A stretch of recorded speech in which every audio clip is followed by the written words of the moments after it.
Kom ons begin met voorsang. Ons gaan nou baie lekker saam sing. Die eerste lied ons sing so 6 liedere saam. Kom ons maak dit 'n goeie samesang ook. Ons begin met oor die goeie tyding, lied 344. Oor die blye tyding, helder klink dit met Kersfeestyd, ou bekende Kerslied. Ons sing die vers 1 tot 3.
Kerslied, die Heiland is gebore, soos eeuwe reeds voorspel, daar in die stad van Dawid, word hy Immanuel. Ons let op die woorde wat ons sing.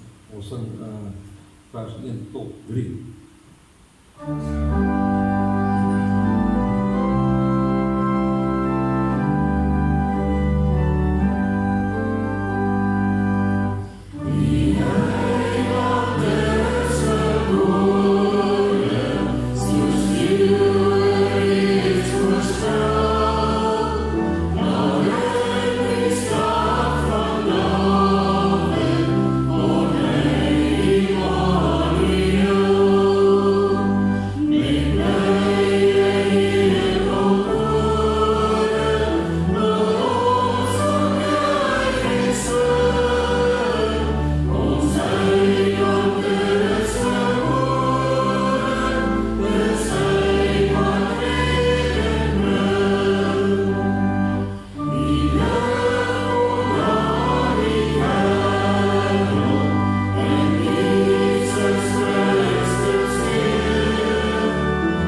vertel van die geskiedenis van Stille Nag, hoe die Stille Nag so melodie binne 'n middag gekomponeer is. So elkeen van hierdie Kersliedere het ook 'n geskiedenis, maar ons het daarmee groot geword, so dit bring die ou herinneringe, bring dit terug van kunstlaar af.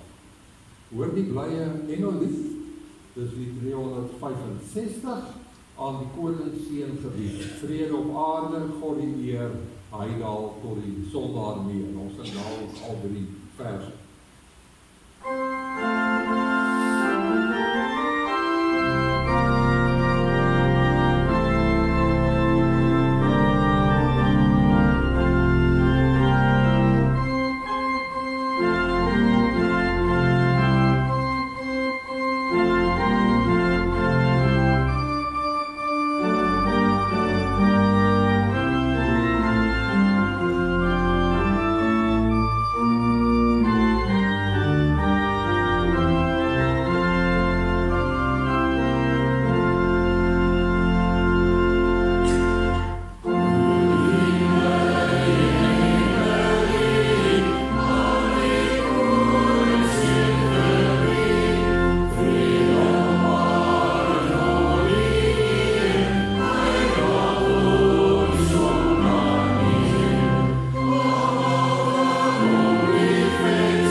Herders op die ope velde, het die nag die engele koor met die blye evangelie uit die hemel aangehoor. Gaan met Kersfees oor die aanbidding van die Christuskind wat gebore is ter wille van ons. Kom ons sing daarvan ook 3 verse.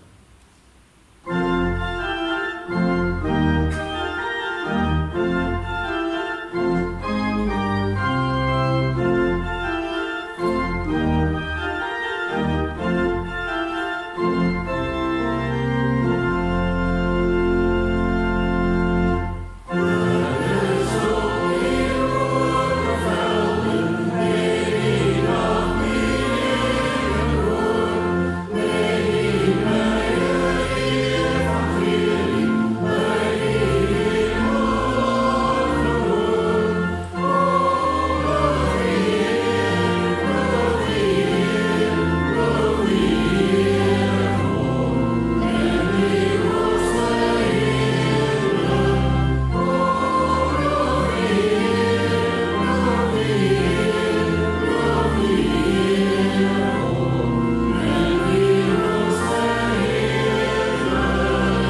afsluiting. Kom alle getroues, ons volgende lied, die 145. Ons gaan 3 verse van elke lied vandag sien ek. Kom alle getroues, vrolik en vol vreugde, ook kom in die gees nou na Bethlehem, loof daar die kindjie tot ons heil gebore.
Somerkersfees gaan ons staande sing.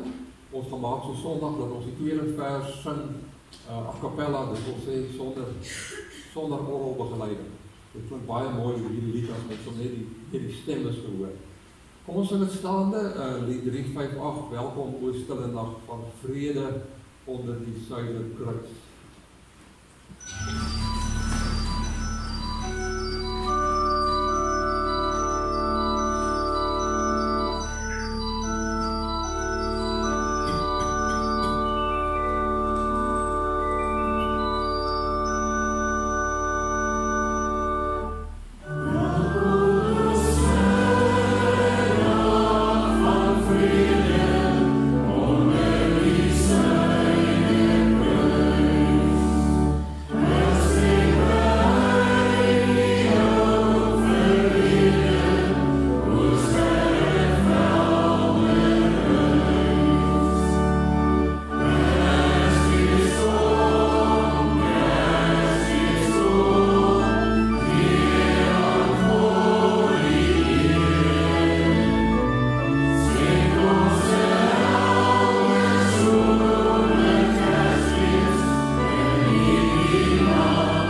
skielik was daar saam met die engel 'n menigte engele uit die hemel wat God prys en sê, eer aan God in die hoogste hemel en vrede op aarde vir die mense in wie hy 'n welbehaag het. Op hierdie Kersdag gemeente groet ons u, genade, barmhartigheid en vrede vir elkeen van julle. Op van God die Vader, God die Seun en God die Heilige Gees. Kom van niemand minder nie as die drie enige God. Ons sing nou lied 338. Ons sing soos gewoonlik die liedere in die diens sing ons staande, of die liedere na die foto. Weer dink ons saam aan daardie nag, die herders en die sterrepragt, die engel wat die boodskap bring, die hemelkoor wat juig en sing. Die Seun van God kom by ons woon, op aarde God se beeld vertoon. Die woord word mens, die hemelheer, God self, daal in ons armoed neer. Ons kan dit oor en oor herhaal, die engelelied in mensetaal. Deur eeue bly dit inspireer, op aarde vrede, God die eer. Saam prys ons u, Immanuel, u kom oorwin die dood en hel. U maak ons van die sonde vry, ons loof, aanbid en dank u bly. Sing al 4 verse.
Ons het 'n hond wat baie gewild is daar in die afstreekoord. Kan jy my mooi hoor?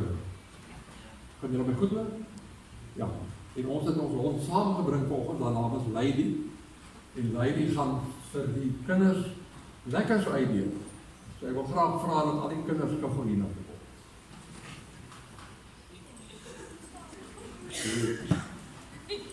Die enige vir Lady is die worst en die kon ek sien. Sien jy Lady?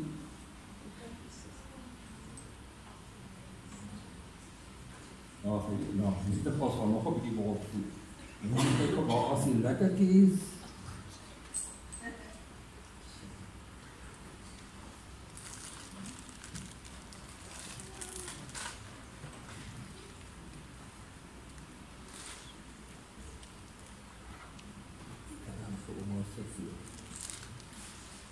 Ek weet nie of julle weet nie, maar 'n jaar gelede was ek ook hier vir Kersfees.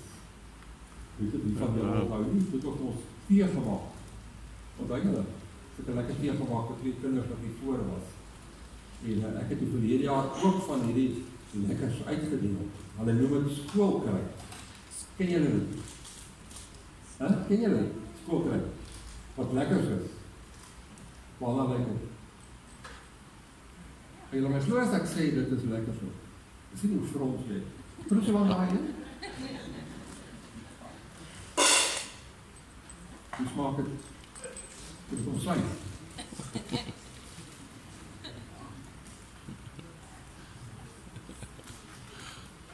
Die Hollandse lekkers. Ek het by 'n apteek gaan soek daarvoor om te kry by Dischem in Klerksdorp. Maar by die apteek waar ek gaan kyk het of hulle daarvan het, was daar nie gewees nie. Ek het daar ingestap en vir die dame gevra, het julle skoolkruid? En toe frons sy vreeslik, want hoe kun jy skoolkruid kry by 'n apteek nie? En toe is daar 'n Engelse vrou, en die Engelse vrou, julle kan maar eet, probeer wie lekker smaak.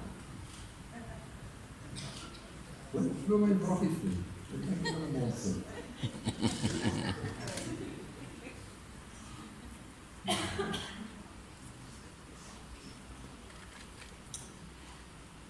Hou jy daarvan?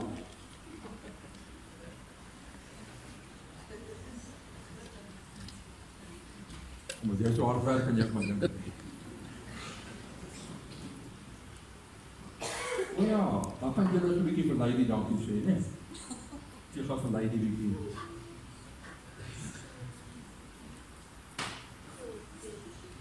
Hoe vir daar vir Lady, krap Lady skop so 'n bietjie.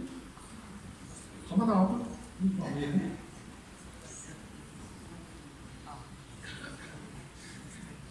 Kom ons het 'n stukkie brood op. Ons lê eerst in alles. Hier Lady nog nie gaan. Jy moet dit doen, hè?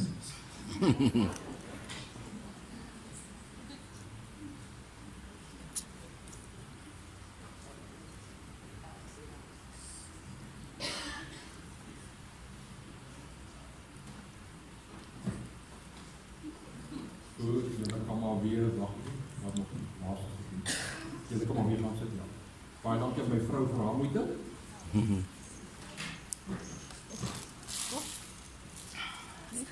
Ek gaan hierdie omstuur en julle kan elkeen, daar word een vir elkeen gewees. Hy kan maar so die hele dienspak om te travel deur die kerk.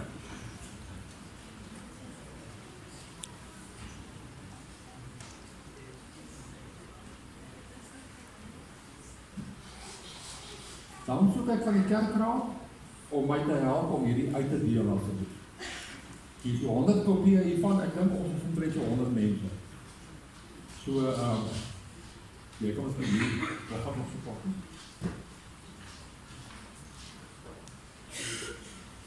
Ek heb jy so die middelblok vat, ne?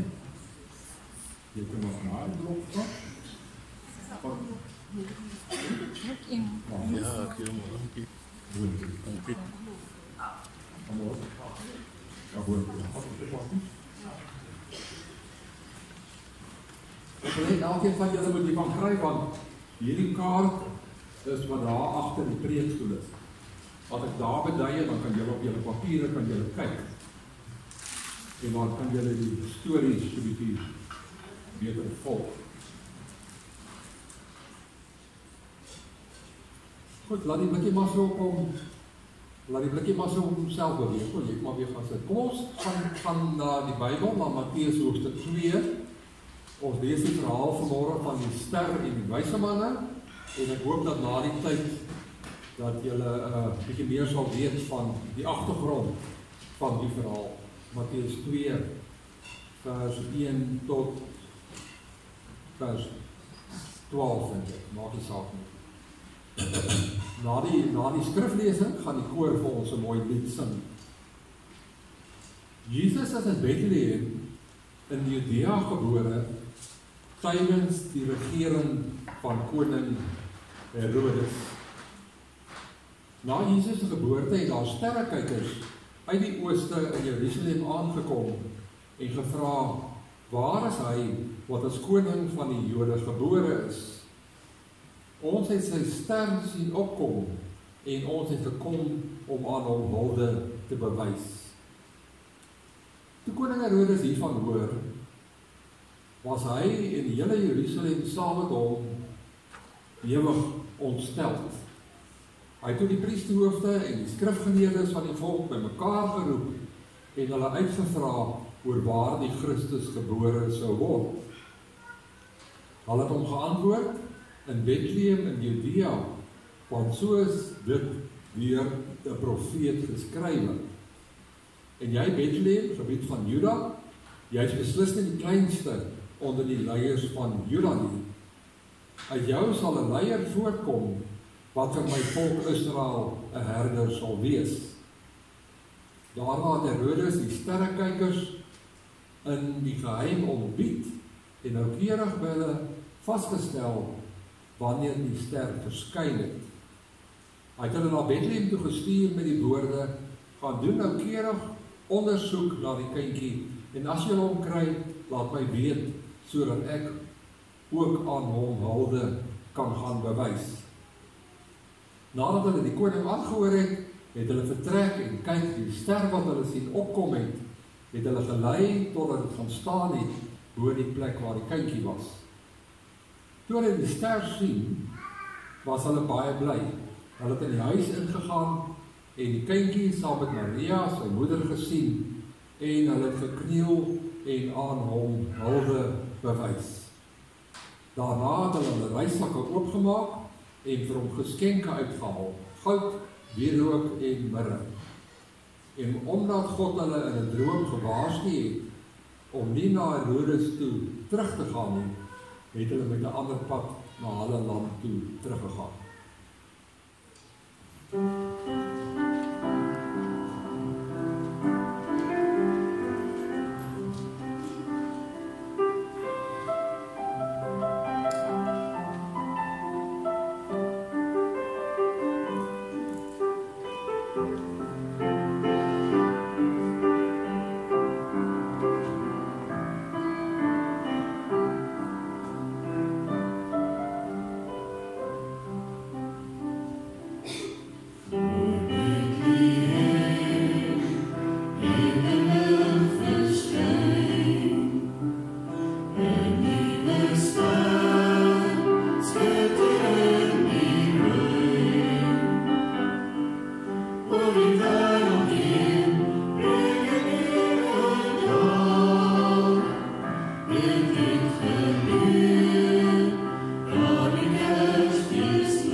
Om die mense saam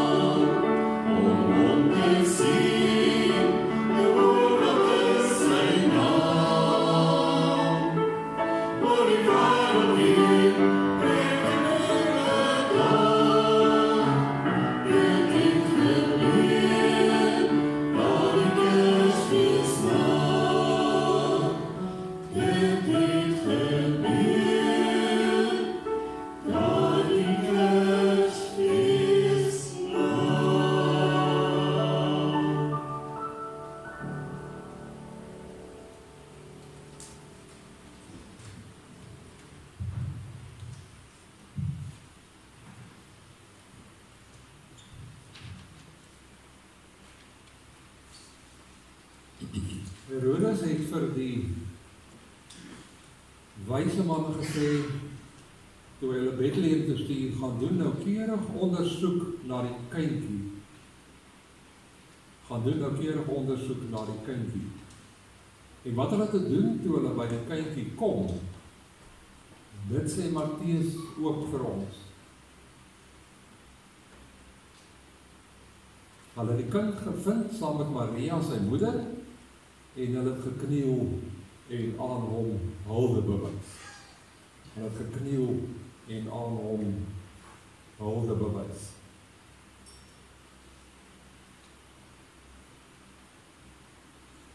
Ons almal het groot geword met die verhaal van die wyse manne en die ster.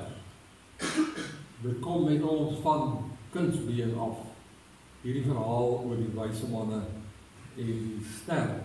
As jy net die verhaal lees, as jy die lied Bethlehem Ster sing, dan kom daar nostalgiese gevoelens by jou op van Kersfeeste lang jare gelede. Bethlehem Ster, o wonderlig, heerlik, lieflike gesig, wyse manne kom van ver, Bethlehem Ster, sing ons dan die koor. Nou is my vraag, is daar dalk meer kennis beskikbaar oor hierdie wyse manne? Is daar dalk meer inligting wat ons kan kry oor wat hierdie ster dan nou presies was? Ek het 'n baie oulike goeie artikel in die hande gekry en ek het hom 'n bietjie bestudeer. Iemand het moeite gedoen om noukeurig navorsing te gaan doen. Soos hy gesê het vir die wyse manne, hulle moet noukeurig ondersoek na die kindjie gaan instel. Ek het vir elkeen van julle 'n kaart gegee wat ek saamgestel het en die kaart is identies van die een wat hier agter op die muur is. En ek wil vra dat die ouers met die kinders vir die kinders ook so 'n bietjie help dui om die plekke en die name wat ek noem op die kaart, dat die kinders dit ook kan sien. En dan kyk ons 'n bietjie deur middel van hierdie visuele voorstelling, kyk ons 'n bietjie dieper in wat presies gebeur het, soos wat die navorser wat ek van noem, dit vir ons gaan navors het. En ek hoop dit maak die verhaal van Jesus en die geboorte van Christus dan meer werklik vir ons. Jy sal sien, bo aan die papier is daar aan die linkerkant die woord Romeinse ryk met 'n kroon en aan die regterkant bo staan die ryk van Parthië. Ons almal weet dat in die tyd van die geboorte van Jesus was daar hierdie sterk Romeinse ryk gewees, waarvan Augustus die keiser was. Hy het die bevel uitgevaardig dat daar 'n volkstelling gehou moet word. Augustus het op daardie stadium reeds maklik so 20 jaar regeer as keiser van die Romeinse ryk, die magtige Romeinse ryk. Maar wat ek nie geweet het voor die voorbereiding van die boodskap nie, is dat daar 'n ander ryk was wat teenoor hom gestaan het, en dit was die ryk van Parthië. Frates was die keizer van die ryk van Parthië. En hierdie twee ryke was in oppositie met mekaar. Hierdie Frates het ook omtrent al 20 jaar lank in sy ryk regeer, en hy en Augustus was in oppositie teen mekaar, met Augustus en die Romeinse ryk wat altyd sterker was. So dit is hoekom Frates, die keizer van die ryk van Parthië, sterrekykers gestuur het na Jerusalem om solank die guns van die koning wat hy van gehoor het, wat gebore is, om solank sy guns te wen, sodat hy eendag vorentoe hooplik die mag kan breek van keiser Augustus en die Romeinse ryk. Daar sit politiek, sit daar agter. Die verhaal, soos ek het al nagespeur het, is dat van die ryk van Parthië op hierdie stadium was Ekbatana, die hoofstad. Julle sien daarso, nou nie 'n kleur by julle, die Kaspiese See, en net so 'n bietjie onder dit, sien julle Ekbatana, en dan nou die reis wat die wyse manne onderneem het. Ekbatana was geleë op die sogenaamde Sy-roete. Dit was ook 'n handelsstad. En dit is waar Frates op sy troon gesit het as die keiser van die ryk van Parthië in Ekbatana. Daai plek het nou deesdae 'n ander naam, Hamadan of so iets. En as jy 'n bietjie onder toe kyk, sal jy sien, daar staan regs onder Iran. In die huidige Iran was hierdie Ekbatana dan as hoofstad gewees van hierdie plek. Daar was 'n universiteit gewees, 'n baie goeie universiteit. En van die hoofvakke wat daar gedoseer was filosofie, die liefde vir wysheid het hulle nagespoor, maar daar was ook 'n departement van astronomie gewees. Daar was 'n toring gewees, al die prentjies is nie so helder nie, maar kyk maar 'n bietjie mooi, en op hierdie toring was daar instrumente gewees om die sterrehemel te bestudeer. Ek het nou 'n teleskoop daar neergesit, maar ons weet dat die teleskoop eers heelwat later deur iemand soos ek dink Copernicus of Galilei ontwikkel is. So daar was 'n departement van astronomie en daar was selfs 'n toring gewees van waar af hulle in die nag gekyk het na die sterrehemel. Dit het goed gewerk in Ekbatana, want daai toring en die hoogte bo seespieël het dit vir hulle makliker gemaak om te kyk wat daar bo in die hemel aangaan. Wat nou interessant is van hierdie Ekbatana is ook dat daar 'n groot Joodse gemeenskap was. Jy sien daai 3 Jode onderkant die toring wat so stap, hulle is van agteraf afgeneem. Daar was 'n sterk Joodse gemeenskap. Trouwens, dis heidense gebied, dis nie Joodse gebied, maar vir iets soos 500-600 jaar lank al was die Jode daar op daardie plek. Dis nie minder nie as 1000 myl weg van Jerusalem, wat die hoofkwartier was van die Joodse geloof. Hoe die Jode daar gekom? Wel, ons ken die verhaal van Esther. Onthou julle die ballingskap? En hierdie meisie wat saam met die ballinge weggevoer is, en toe koningin geword het, en van die bose Haman, wat die volk wou uitwis, hy wou 'n volksmoord pleeg, en dat Esther haar lewe op die spel geplaas het, om haar volk te red. Sy is waarlik die verlosser gewees van daai Joodse gemeenskap daar in Ekbatana. Ons praat van 500 jaar voor die geboorte van Jesus Christus. Ek hoop die jong mense vind die verhaal interessant. Ek het dit goed glad nie geweet voor ek daai goeie teologiese artikel in die hande gekry het. Maar weet van Esther van die Ou Testament. En natuurlik waar daar Jode is daar natuurlik die Messias verwagting. Hulle het lewend gehou van altyd af van die Messias wat as verlosser van die wêreld gebore sou word. So dit het aangegaan hier in hierdie gebied wat vandag as Iran bekend staan. Departement van sterrekunde en natuurlik aan die departement, as jy meer wil weet van die sterre, as jy sterrekundige wil word, dan gaan skryf jy jouself in by die departement astronomie aan die Universiteit van Ekbatana. Ek verspreek my soms dan sê ek Ektabana, maar Ekbatana. En toe gebeur dit, dat as gevolg van die navorsing van hierdie sterrekundiges, dat hulle voorspel, dat in die jaar, wat toe die jaar 7 voor Christus was, voor dit het hulle voorspel, dat daar 'n konjunksie van planete sou plaasvind.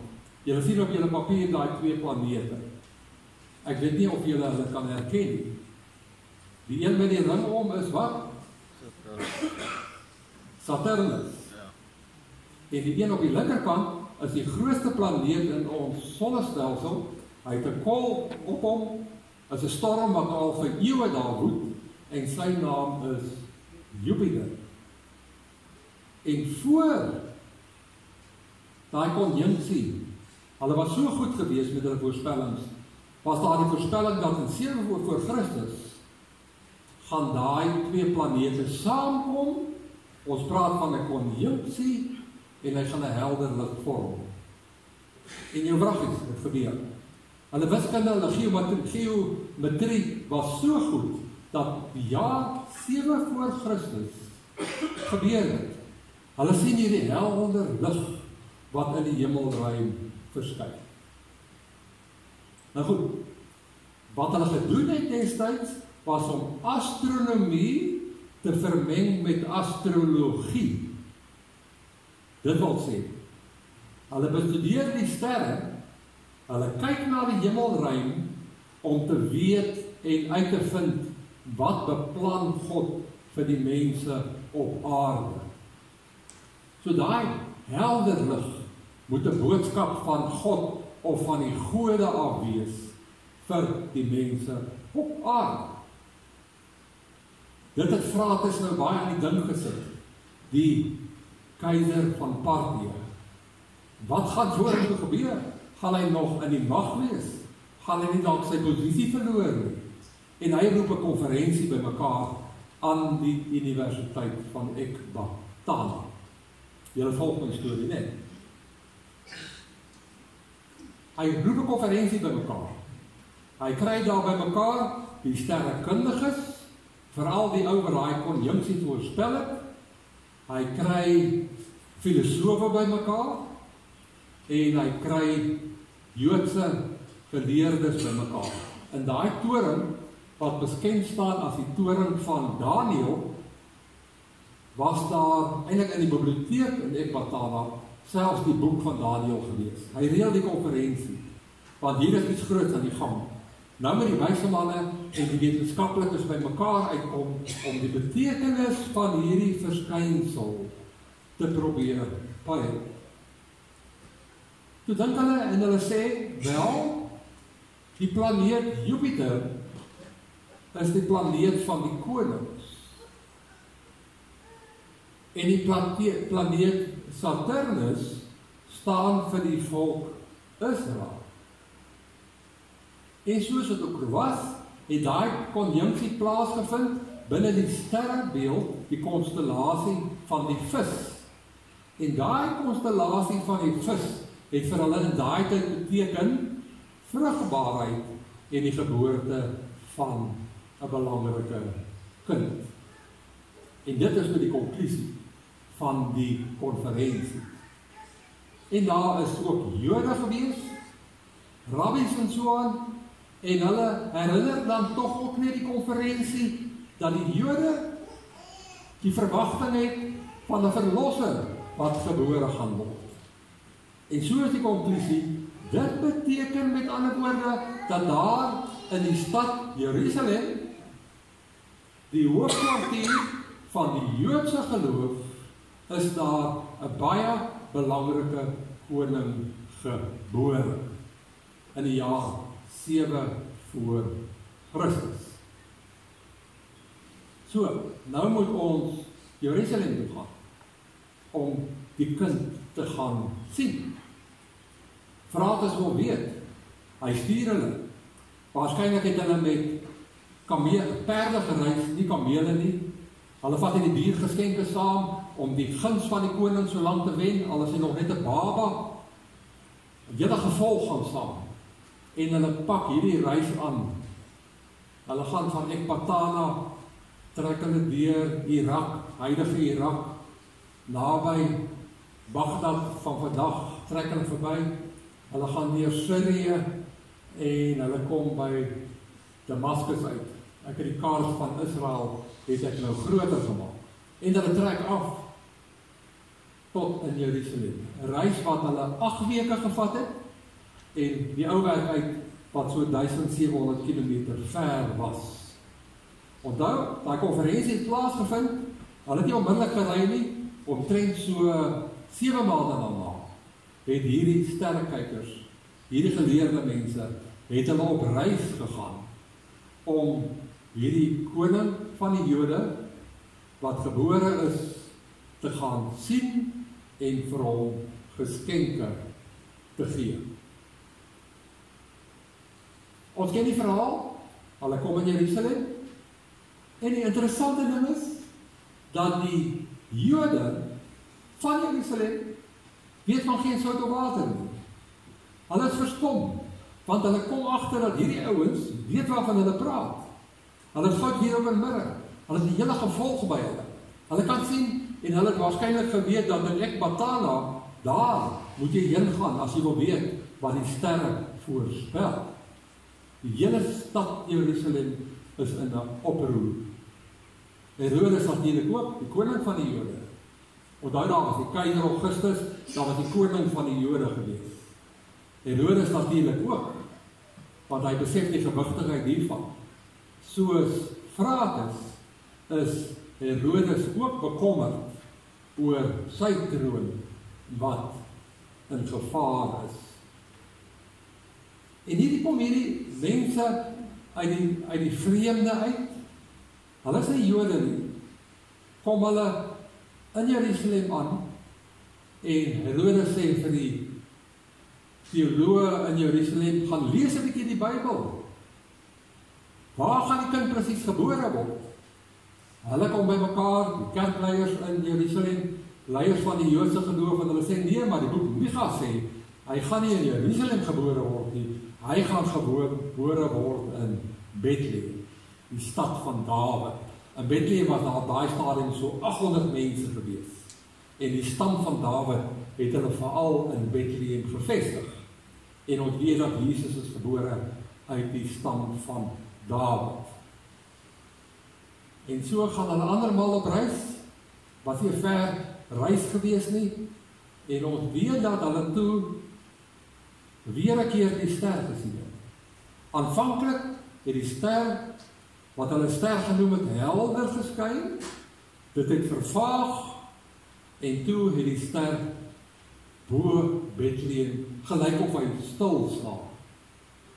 Die navorsers sê, dit is eintlik 'n optiese illusie gewees. Maar daar is die helder lig bokant Bethlehem.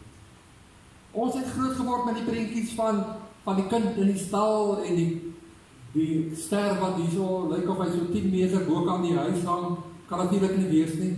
As 'n planeet daar bo sit, dan wys hy oor 'n groot gebied. Maar hulle begin rondvra in Bethlehem en so kom hulle uit by die een na wie die ster gewys het, die verlosser van die wêreld.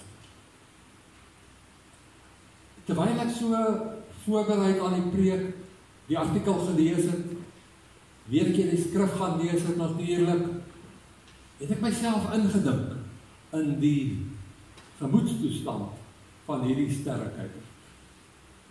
Onthou dis mense wat navorsing doen. Hulle wil graag weet. Hulle wil weet waaroor gaan dit? Waaroor gaan die lewe? Hulle het 'n aanvoeling van 'n goddelike dimensie, maar waarmee is hierdie God besig? En hulle gebruik, en die Here werk met hulle deur middel van wetenskap en ook deur middel van goeders soos 'n naam wat gegee is vir Jupiter. En hulle wy hulle lewe hierdie sterrekykers om tog net uit te vind, om tog net te wil weet. Hierdie God, wat sou sy bedoeling wees met hierdie wêreld? En kyk die gebrokenheid. Is hy nie dalk die verlosser ook van ons mense? So daar's daai behoefte om te weet, om die lewe te kan pyl, want ons is so ingestel op die fisiese, maar dan is hulle reaksie, as hulle by die kind kom, baie interessant, want daar word gesê, dat toe hulle by die kind kom, het hulle neergekniel en aan hom hulde bewys.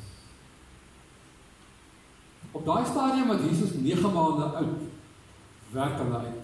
Hy is gebore 7 voor Christus, in Maart, en hulle was so in November se kamp, het hulle uiteindelik by hierdie dowwe prentjie, hierdie huis uitgekom. Maria en Josef kuier daar by familie.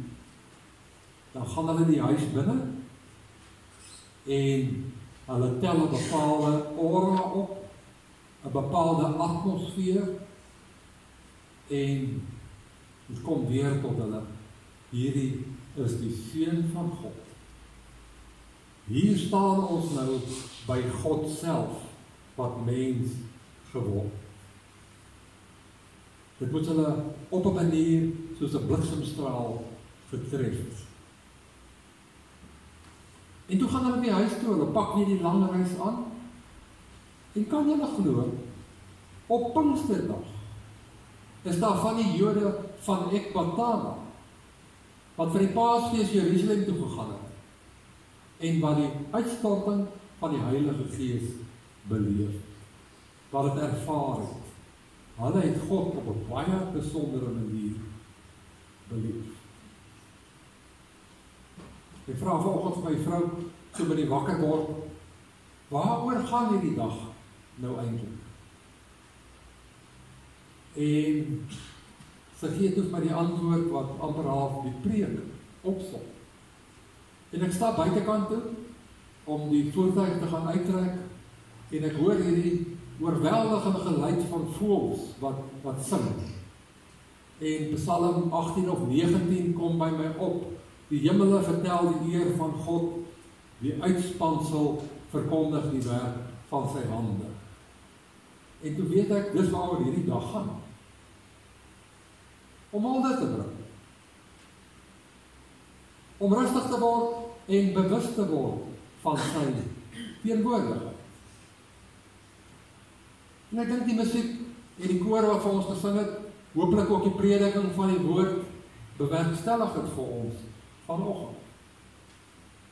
'n bewustheid van hom en sy goddelikheid. En dat hy ons regtig kom verlos het van waaroor al ons gebind word. Maar vandag vergeet ons 'n bietjie van ons probleme. Ons vergeet so 'n bietjie van al die uitdagings en alles in hierdie land. En ons is net in aanbidding voor die Christuskind. Dis al wat ons vandag hoef te doen. Om net van hom te weet. Om net in die gedagtes uit te reik na hom toe. En hy sal die res sal hy doen. Hy sal ons lei oor hoe om die nuwe jaar aan te pak. Gaan doen nou keurig ondersoek na die kindjie.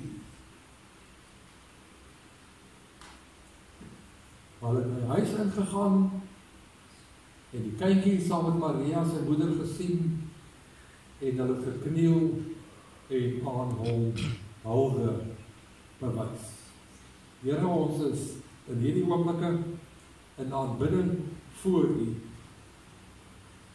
Want 'n verhaal soos hierdie en die navorsing wat gedoen is, wie maak vir ons alles tog meer werklik, dit verlewendig vir ons, hierdie verhaal. Ons loof en prys U heilige naam. U is die koning van die konings, die Here van die Here. U is ook my verlosser.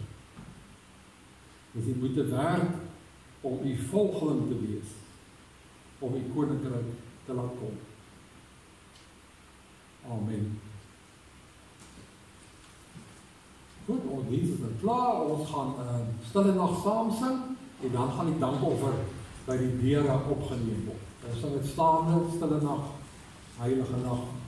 Dit bly maar die mooiste van al die Kersliedere.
Christus en die liefde van God en die gemeenskap van die Heilige Gees met ons elkeen bly en wees.